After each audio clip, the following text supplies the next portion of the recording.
Bonjour, j'ai la joie de partager aujourd'hui avec vous un passage de l'Évangile situé dans l'Évangile selon Jean au chapitre 21.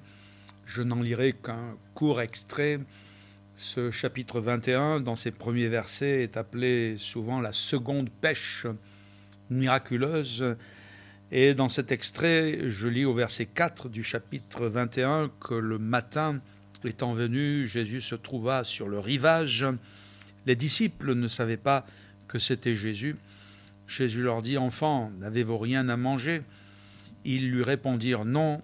Il leur dit « Jetez le filet du côté droit de la barque et vous trouverez. » Ils le jetèrent donc et ils ne pouvaient plus le retirer à cause de la grande quantité de poissons. Alors, le disciple que Jésus aimait dit à Pierre « C'est le Seigneur !»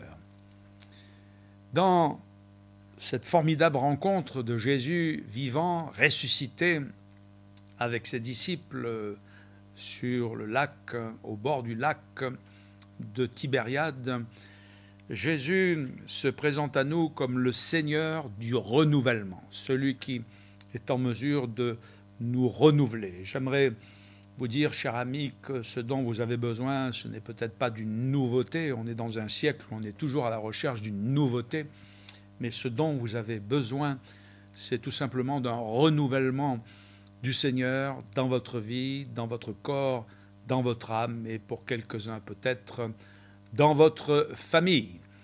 Quel est le contexte de ce récit de l'Évangile? Nous sommes situés quelques jours à peine après la résurrection de Jésus et quelques-uns des disciples de Jésus, Pierre et d'autres, sont là, mais un peu découragés. Ils n'ont pas le moral parce qu'ils vivent une sorte de blues, ils ont une certaine nostalgie de ce qu'ils ont vécu pendant environ 3 années avec Jésus. Ils marchaient avec Jésus, ils voyageaient avec Jésus, ils mangeaient avec Jésus. Jésus dormait avec eux, pensez ces moments où Jésus s'est endormi dans le bateau, donc etc. Et puis là, ils se disent, bon, il est vivant, nous l'avons vu, il s'est présenté à nous, il est ressuscité, il nous a montré ses mains, son côté percé, il nous a dit, la paix soit avec vous, mais on ne le voit plus. On ne le voit plus. Il apparaît, il disparaît, il passe au travers des murs, il se présente à nous en disant, la paix soit avec vous. Donc ce n'est plus comme avant, et il souffre de ce manque de présence physique de Jésus. Et pendant une quarantaine de jours qui ont suivi à la fois la résurrection et l'ascension de Jésus au ciel, il y a 40 jours, Jésus s'est montré à ses disciples et il les a livrés à une sorte d'épreuve en leur montrant que quand bien même leurs yeux physiques ne le voyaient pas, il était là avec eux. D'ailleurs, ce furent les dernières paroles de Jésus montant au ciel. Il a dit « Je suis avec vous tous les jours jusqu'à la fin du monde ». Alors Jésus va se présenter ici à ses disciples. Il est sur le bord du lac. Ses disciples ne l'ont même pas reconnu. L'un d'entre eux, Pierre, avait dit « Je vais pêcher ». Ils sont allés pêcher. Ils ont pêché toute la nuit. Alors quand vous n'avez pas le moral, quand vous êtes un peu dans la nostalgie, et voire même découragé, une sorte de burn-out qui frise la dépression, et que vous subissez un échec, ça vous enfonce encore un peu plus. Donc les disciples n'avaient pas du tout le moral. Et Jésus va s'approcher d'eux déjà pour renouveler leur force. Ils n'ont plus de force, ils sont comme un véhicule en panne, ils sont comme une batterie qui est déchargée. Et Jésus va s'approcher d'eux, il vient, enfants, n'avez-vous rien à manger? Un peu comme le père ou la mère de famille qui veut prendre soin de ses enfants, leur faire du bien. Et Jésus s'approche d'eux pour renouveler leur force. Il est possible que vos forces aient besoin d'être renouvelées, que ce soit vos forces physiques, à cause de la santé, à cause de la maladie, que ce soit vos forces physiques pour des suites opératoires que vous avez subies et vous êtes fatigué, peut-être avec cette épidémie, la Covid, que vous avez subie, et vous sentez que vos forces ne sont pas encore revenues. Mais s'il y a les forces physiques, il y a d'autres forces. Il y a les forces morales, il y a les forces affectives, il y a les forces spirituelles. Et si vous dites « je n'ai plus de force, je n'ai plus d'allant pour avancer », eh bien Jésus est celui qui vient vers vous. Il est rempli de compassion comme une mère de famille à l'égard de ses enfants, comme un père de famille à l'égard de ses enfants. Et il vient vers vous pour renouveler vos forces, pour vous faire du bien. C'est sa volonté de vous renouveler et de renouveler vos forces. Il y a un homme de la Bible qui était découragé et qui disait « Ma destinée est cachée devant Dieu, mon droit passe inaperçu devant Dieu ». Mais le Seigneur lui a répondu « Ne le sais-tu pas, ne l'as-tu pas appris? C'est le Dieu d'éternité, le Dieu qui a créé les extrémités de la terre. Il ne se fatigue point, il ne se lasse point. On ne peut sonder son intelligence. » Et le texte du prophète Ésaïe dit « Il donne de la force à celui qui est fatigué. Il augmente la vigueur de celui qui tombe en défaillance. Les adolescents se fatiguent, ils se lassent. Les jeunes hommes chancellent, mais ceux qui se confient en l'Éternel, ils renouvellent leur force. » Jésus donc vient vers eux comme le Seigneur du renouvellement. Il va renouveler leur force. Jésus va renouveler aussi ses miracles. Quelle gloire! Ils ont pêché toute la nuit. Ils n'ont pas pris le plus petit poisson du lac. Je ne sais pas s'il y avait des bichiques. Toujours est-il qu'ils reviennent bredouilles, n'est-ce pas? Et Jésus va faire un miracle pour eux. Il dit « Jetez votre filet du côté droit de la barque et vous trouverez. » Ils sont presque, entre guillemets, habitués à écouter cette voix pendant 3 années. Ils avaient écouté cette voix de Jésus. Et le premier miracle que Jésus avait fait pour eux, c'était un miracle de pêche aussi. La pêche miraculeuse, la première pêche miraculeuse.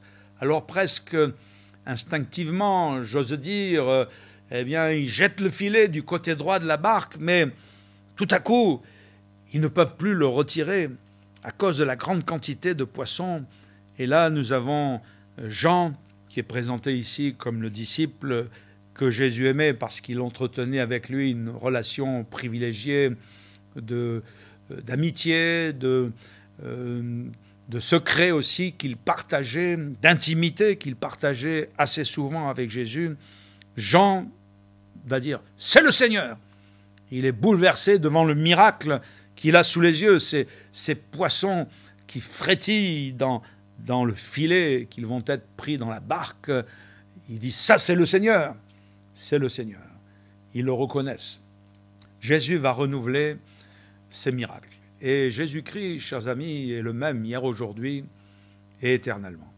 Aujourd'hui, vous n'avez peut-être pas besoin d'une pêche miraculeuse, quoique s'il y avait un pêcheur de poissons, Dieu veut vous aider dans votre profession et dans votre métier, comme il aide tout le monde, et les agriculteurs, et les manuels, les intellectuels, etc.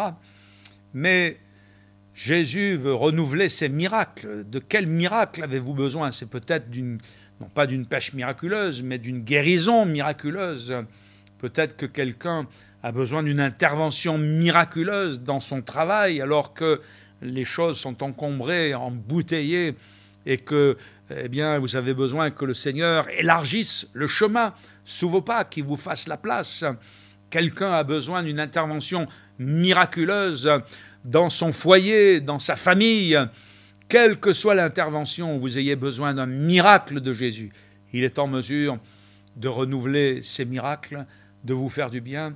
Et quand vous l'aurez expérimenté dans votre vie, vous reconnaîtrez la main du Seigneur, la main de Jésus. Vous direz comme Jean, c'est le Seigneur.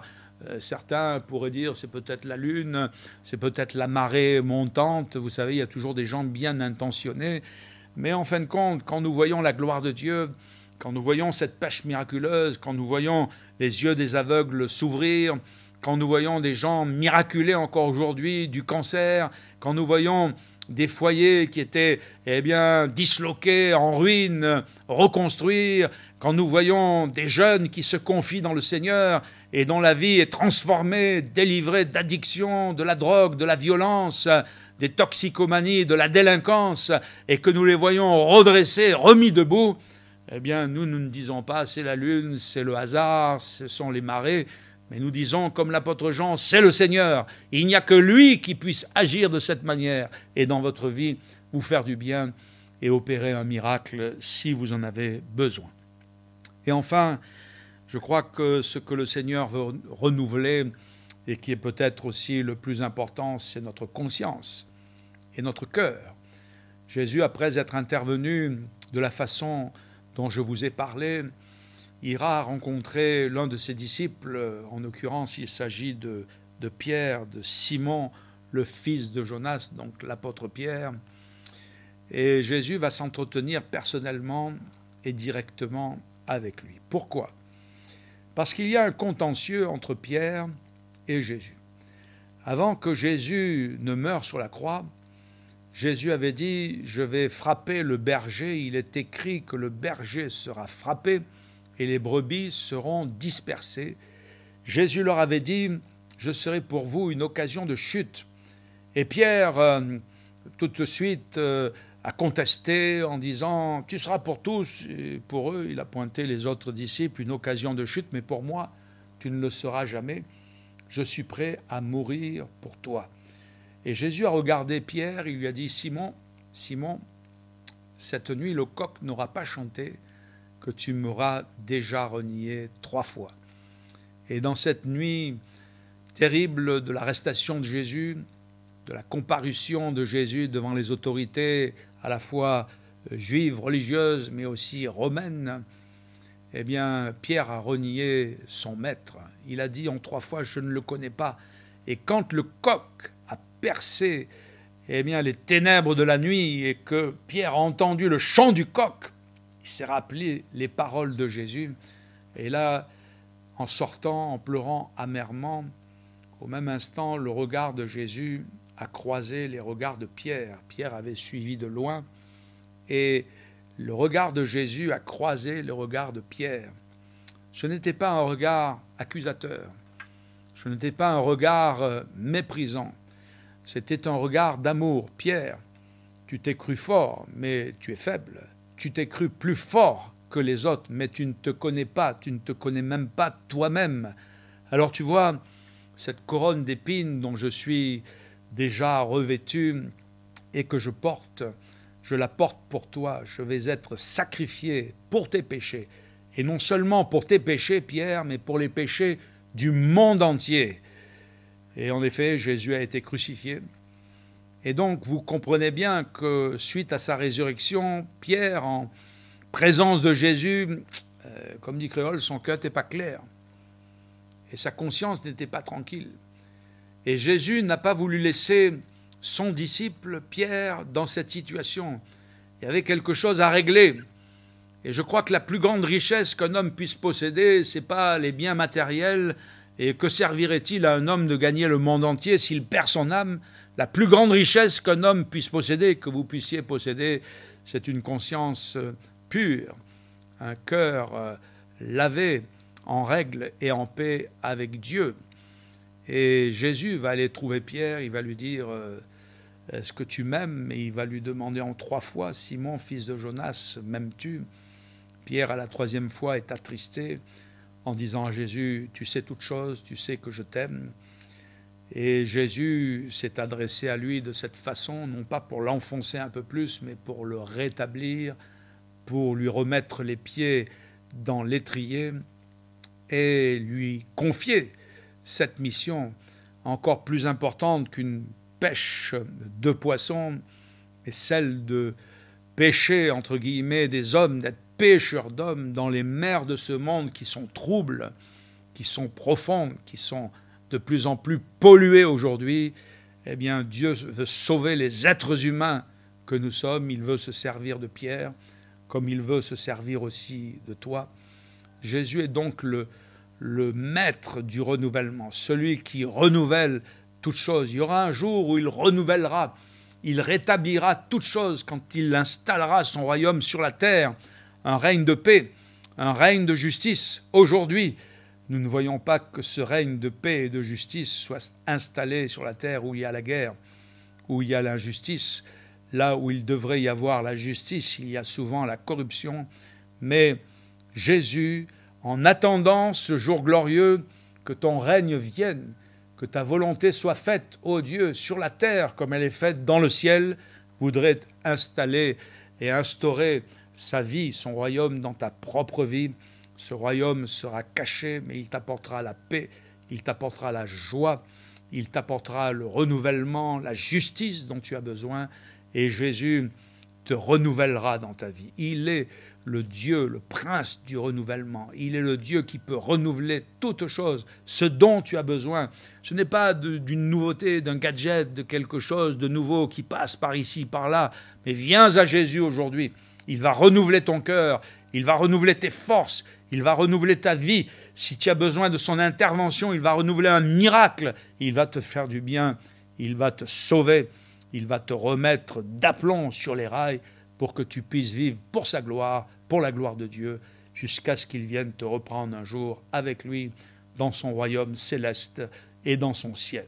Que Dieu te bénisse et qu'il t'apporte son secours et son aide.